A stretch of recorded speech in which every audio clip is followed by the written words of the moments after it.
Audio Jungle.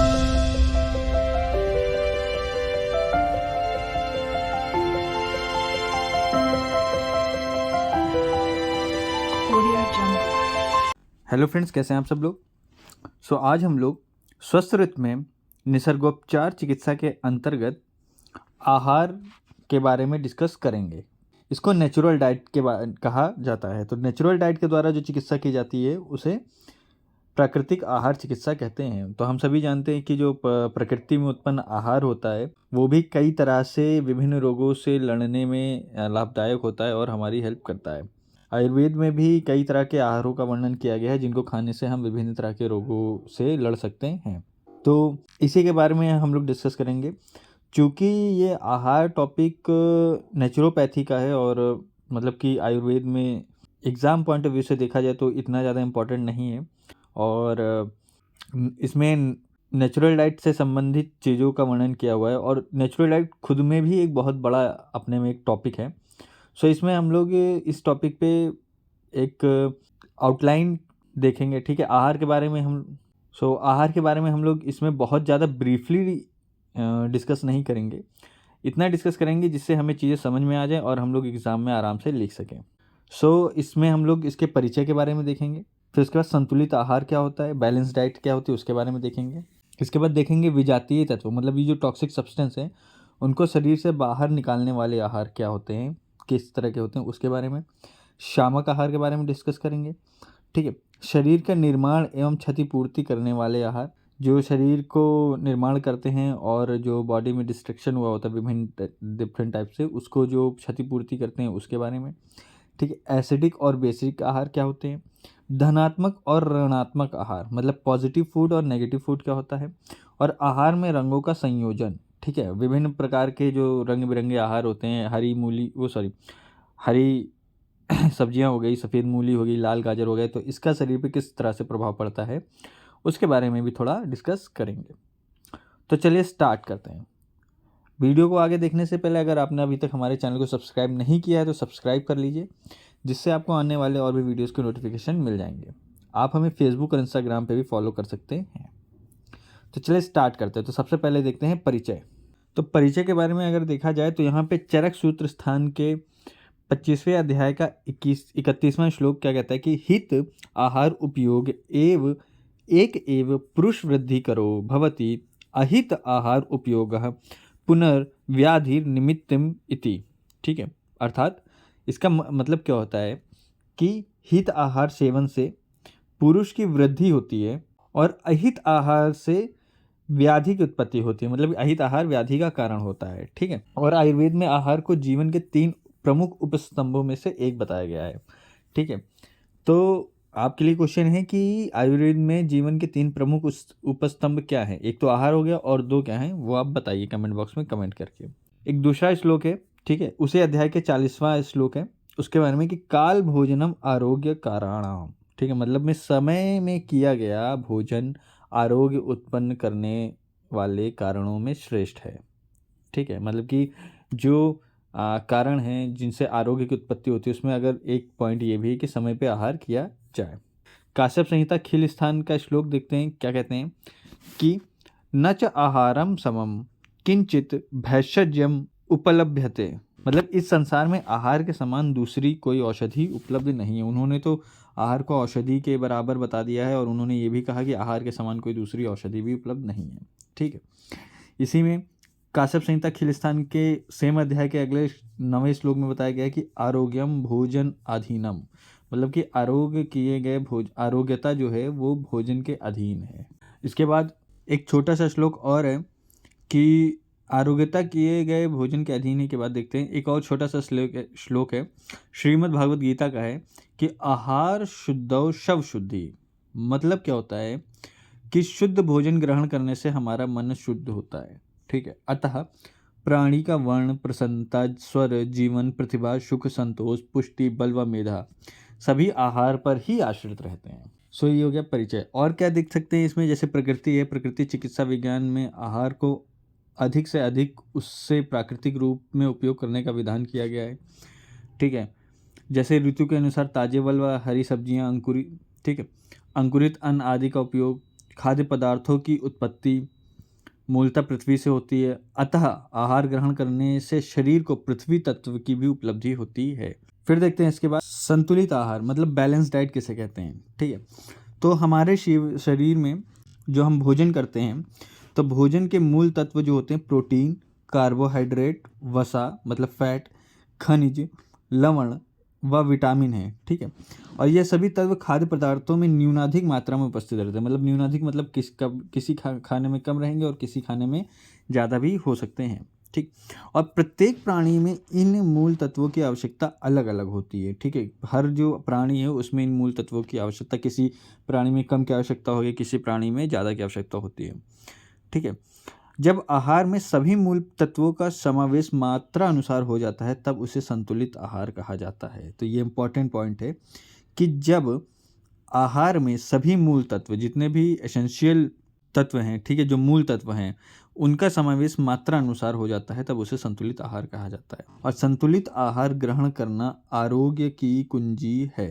ये भी important point है, संतुलित आहार ग्रहण करना आरोग्य की कुंजी है। और क्या बताया गया है कि संतुलित भोजन में शरीर के निर्वाह के लिए सभी तत्व उचित मात्रा में उपस्थित होते हैं और उसको ग्रहण करने से शरीर का भली भांति पोषण होता है।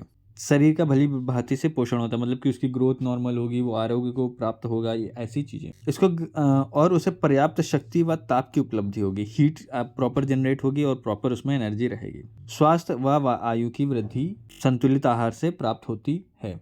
तो जो प्राकृतिक चिकित्सक हैं उन्होंने इन आहारों को कई श्रेणियों में रखा है, तो उसके बारे में देखते हैं हम लोग।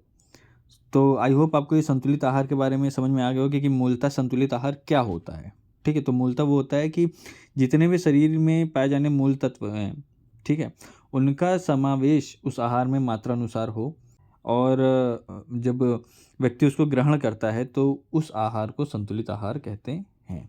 ठीक, फिर इसके बाद देखते हैं विजातीय तत्वों को शरीर से बाहर निकालने वाले आहार, मतलब कि जो टॉक्सिक सब्सटेंस हैं उनको शरीर से बाहर निकालने वाले आहार, मतलब कि जो आहार शरीर को डिटॉक्स करते हैं वो। ठीक, तो इस श्रेणी में तरल द्रव्य व पचने वाले लघु द्रव्यों को रखा गया है। ठीक है, लिक्विड डाइट और लाइट फूड को रखा गया है। यह द्रव्य पचने में सरल होते हैं, इजी टू डाइजेस्ट होते हैं, शरीर को स्फूर्ति प्रदान करते हैं और इन खाद्य द्रव्यों से जो मल होता है वो अल्प मात्रा में ही उत्पन्न होता है। ठीक है, जिससे शरीर को पूर्व संचित मल के निष्कासन में सहायता मिल जाती है।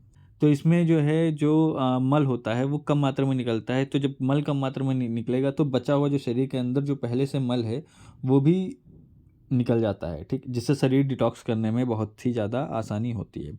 तो उसका एग्जांपल है जैसे नारियल पानी। तो नारियल पानी पीने से शरीर में विभिन्न डिफरेंट टाइप्स के जो इलेक्ट्रोलाइट्स होते हैं वो भी अब्जॉर्ब होते हैं और शरीर को डिटॉक्स करने में बहुत ज़्यादा मदद मिलती है। जल जैसे नॉर्मल पानी हो गया, तो नॉर्मल पानी पीने से यूरिन के थ्रू और स्वेट के थ्रू जो है शरीर का मल निकल जाता है। ठीक, नींबू पानी व खट्टे फलों का रस। ठीक है, तो जो खट्टे फल या नींबू पदार्थ होते हैं उनको बहुत ही ज़्यादा अच्छा डिटॉक्स एजेंट माना गया है। ठीक है, शरीर के विजातीय तत्वों को बाहर निकालने में बहुत ही ज़्यादा उनसे हेल्प मिलती है। सो आई होप आपको ये जो एलिमिनेटिव डाइट है इसके बारे में समझ में आया होगा। फिर इसके बाद देखते हैं शामक आहार।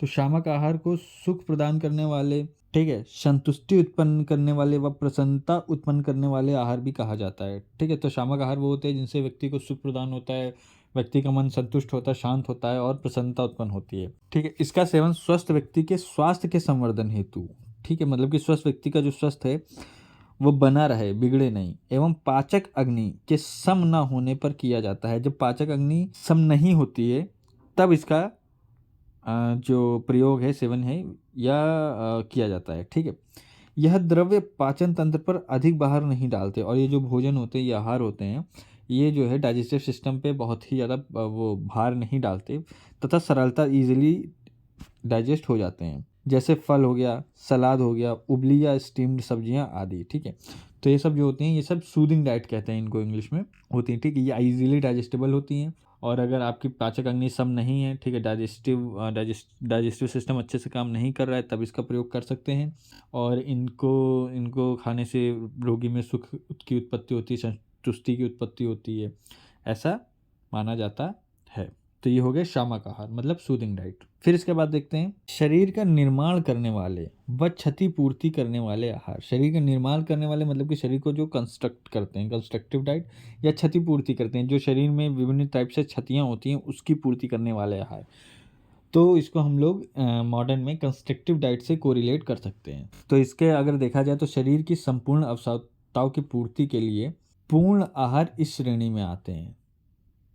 ठीक है, जो प्रॉपर डाइट होती है वो आती है इस श्रेणी में। ठीक है, और इस आहार का शरीर की आवश्यक विकास होता है। ठीक, इस आहार के द्वारा जो शरीर का आवश्यक विकास है, ठीक है, जो एसेंशियल ग्रोथ है वो होती है।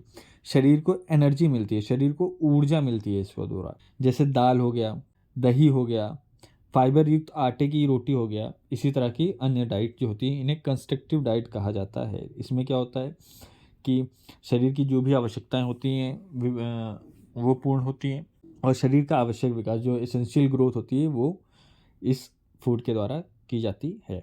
फिर इसके बाद देखते हैं क्षारीय आहार व अम्लीय आहार मतलब एल्कलाइन डाइट और एसिडिक डाइट। तो इसमें हम लोग देखते हैं कि प्राकृतिक चिकित्सा अनुसार जो भोजन है वो शरीर में जाकर के क्षार अथवा अम्ल जातीय पदार्थों में बदल जाते हैं, या तो एसिडिक में बदल जाते हैं या तो अल्कलाइन फूड में बदल जाते हैं, तथा शरीर में अम्लत्व व क्षारत्व की वृद्धि करते हैं। इन दोनों में जो एसिड और बेस में संतुलन बने रहने पर आरोग्य की अवस्था बनी रहती है। ना एसिड और बेस के बीच जब नॉर्मल मात्रा में होते हैं वो और एक दूसरे को समान रखते हैं, तब जो है तब आरोग्य की अवस्था बनी रहती है, मतलब जो व्यक्ति है वो स्वस्थ बना रहता है।